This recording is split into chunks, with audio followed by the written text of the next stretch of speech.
Hey, Wagwan, what y'all deal with? So, we all know that Disney stars definitely give us a sense of romance, happily ever after, fairy tales. Well, this Disney star was accused of doing something that was not so Disney and definitely not so fairy tale. That Disney star is Skai Jackson. She was accused of her and her boyfriend being at Universal City Walk, and basically she attacked him. From what viewers understood, somebody called the police for a domestic violence dispute, and when they got there, the couple said, no, nothing happened. As a matter of fact, we're happily together, engaged, we're having a baby. But of course, the video revealed something different. All right, so let's start with Disney star Skai Jackson arrested, and boy, this is just a hot mess. She told police after they investigated this fight that they got into at Universal City Walk, but she told police that they are expecting a child together, and was at Universal City Walk this weekend with her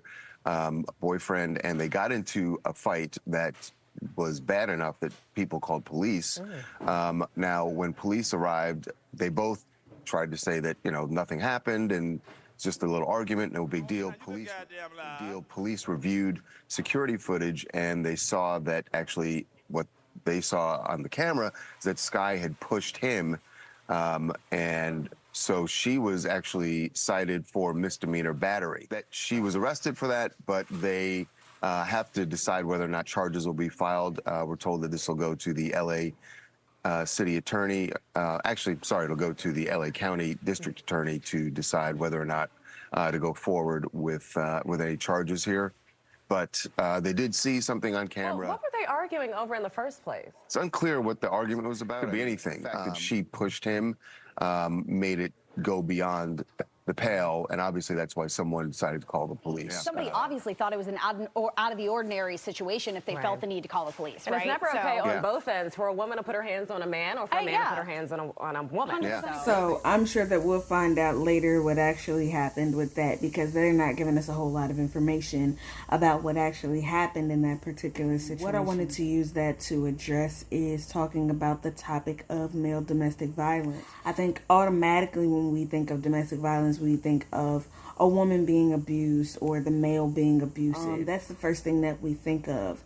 Now, when we talk about female abuser, right, the thing that we have to address is that if a man is not willing to put his hands on a woman, then he's even more susceptible to attack. Yes, a man can always restrain a woman. He can always, keep her from attacking him. But the problem is that in a lot of cases, if she's attacking in a way where if he restrains her, he would hurt her, then that means that he's susceptible to, in that case, being able to just catch the brunt of the attack. It's not because necessarily he's weaker than her or that she's stronger than him, but it could be that she just is attacking him and he feels like if he restrains her that she might get hurt or that he might hurt her. And we know if a man attacks a woman, he's going to jail. You know what I'm saying? There won't be no exceptions. There won't be no looking into it. But I think that is something that isn't talked about enough. The fact that they just completely acted like nothing happened when the police got there, it is giving battered man syndrome. I'm not going to lie to you. If a woman gets abused or whatever and she doesn't want nothing to happen to the man that she's with, she's gonna be like, everything's fine, don't worry, nothing's wrong, no, he's not hitting me, what do you mean? So it does kind of give that feel, I'm not gonna lie to you. But of course we're waiting for more details to be able to know what actually happened and what actually is going to happen moving forward with the case as it relates to the battery. Another thing that I wanted to talk about is something that has become very normalized in Black communities, something that has been normalized for a long time, and that's a lot of degrading and verbally abusive speech. I feel like we talk to each other like shit, and the problem with that is that it's become something that's like, I'm just joking, what's wrong with you? Or it's become something that's just acceptable, and that's just the way that Black people talk. Saying stupid shit. It's something that crosses all lines because it's something that could have something to do with color. It could have something to do with somebody's weight and calling somebody fat. Nigga, either you was big and got small, or you was small and got big. It could have something to do with how many kids somebody got, whether they ashy, whether they stank, everything. It's just looked at as, well, it's just the way we talk to each other, and it's normal. As a matter of fact, anybody who says something against it, they like, where you grow up at, you don't understand. You know, that's just how stuff is. Most nastiest, dirtiest, ugliest. As I shared recently on one of my posts, you know, growing up as the only light-skinned child in my family, you know, people would say crazy stuff to me. Oh, you don't understand us, you a house nigga type of stuff. You're not supposed to feel like somebody's saying something wrong to you. You're supposed to feel like that's just normal and just laugh it off. You know, as black people, we make very hurtful statements to somebody and think that if they don't accept that, there's a problem with the person not accepting that. Even though this has become natural to black culture in America, the problem is that there's a lot of things that cause a lot of damage.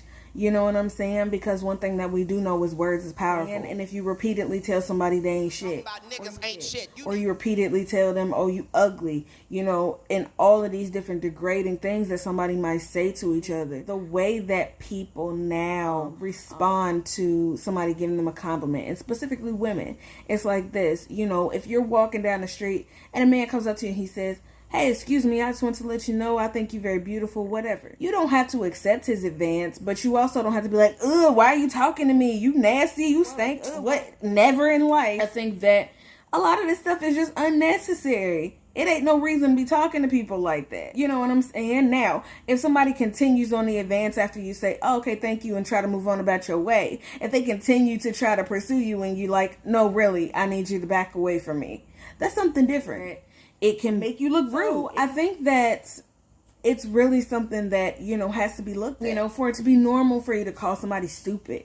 For it to be normal for you to say retarded. You know what I'm saying? I mean, when you think about it, the things that you actually calling somebody is very destructive. And the more that we begin to look at these things, I think that analyzing this will give us a chance to wonder why we do that. Is it something that goes back to slavery or the time periods after? Because we got to realize we was talked to like we was not human. And that's something that we've passed down that has just kind of become normal and has just kind of become acceptable. Because if we was talked to like that by somebody else, then we just passed that down through the generations and began talking to each other like that. It's kind of like the whole thing with the gender war. They don't have to turn us against each other no more because we turn ourselves against ourselves. You know, now we have men who have started to make posts that's just really clickbait, to try to get a whole bunch of women to get mad at him for making this post. A man will make a point and be like, you know what? I think all women belong in the kitchen. As a matter of fact, they ain't shit if they not in the kitchen, you know, when they ain't rubbing my feet. He might not even actually believe that, but he's saying it because he wants a whole bunch of women to get on there to argue with him. And we know that women do this most definitely, because there's a lot of women who say horrible stuff about men and be male bashing and everything. So with this being the case, what type of war does anybody else have to inflict on us if they have taught us how to go to war with ourselves? Anyway, I just wanted to get on here and talk about this today because it was something that was sitting with me and I wanted to see what y'all think about it. I'm going to put my social media right here like I always do, so y'all can go ahead and connect with me on social media. Check out my posts and different stuff that I put on my page and also keep up with my videos. I'm also going to put my YouTube information right here, and I hope that you'll go ahead and subscribe and hit the notification bell so that you can know whenever I do post my videos on my page. But in the meantime, in between time, peace.